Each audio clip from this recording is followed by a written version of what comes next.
इसी से ये पता लगेगा कि इस केस में सिर्फ एक आदमी की भूमिका है, एक ही आरोपी है जो गिरफ्तार संजय रॉय है, या इसमें कुछ और लोग भी इस अपराध में शामिल हैं। हमारे सहयोगी मुकेश दे रहे हैं ज्यादा जानकारी।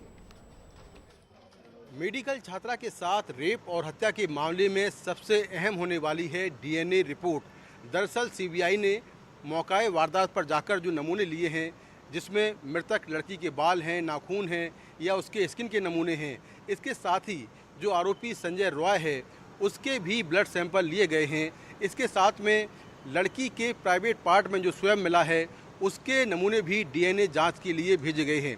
अब सीबीआई इस डीएनए जांच रिपोर्ट का इंतज़ार कर रही है। अगर ये नमूने संजय रॉय के नमूनों से मैच कर गए तो फिर ये साफ हो जाएगा कि संजय रॉय ही इस घटना में शामिल है।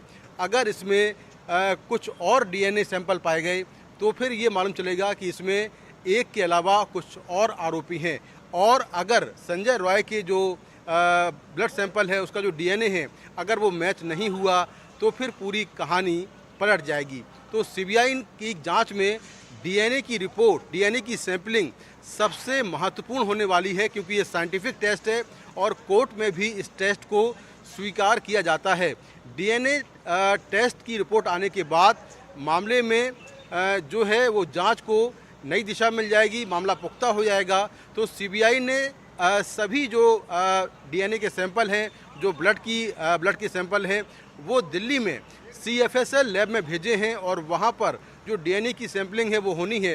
हालांकि इसमें थोड़ा वक्त लगता है, लेकिन ये रिपोर्ट जैसे ही आएगी साइंटिफिक तौर पर जो इस केस में की जांच है उसको एक दिशा मिल जाएगी और सीबीआई के पास जो सबसे अहम सबूत है वो हो जाएगा। हालांकि अब तक की जांच में ये बात ज़रूर सामने आई है कि घटना के वक्त केवल संजय रॉय ही सेमिनार हॉल के अंदर गया था, क्योंकि सीसीटीवी कैमरों की फुटेज में वो 8 और 9 अगस्त की रात अकेले अंदर जाता हुआ दिखाई दे रहा है और करीब 45 मिनट रुकने के बाद वो बाहर निकलते हुए दिखाई दे रहा है। तो अब तक की जांच में ये बात सामने आ रही कि वो अकेला इस पूरे घटना में शामिल था, लेकिन सीबीआई ने अपनी इन्वेस्टिगेशन को, अपनी FIR को ओपन रखा हुआ है और इसमें जो भी फैक्ट्स आएंगे उस हिसाब से जांच की दिशा तय होगी। सीबीआई ये जांच कर रही है कि क्या ये मामला सिर्फ रेप का है या गैंग रेप का है, क्या इसमें एक आरोपी है या कई लोग शामिल हैं। तो इसमें डीएनए की जो रिपोर्ट है वो सबसे महत्वपूर्ण होने वाली है और उससे जांच को एक नई दिशा मिल जाएगी और सबूतों के तौर पर सबसे अहम सबूत इस रिपोर्ट के बाद मिल जाएगा।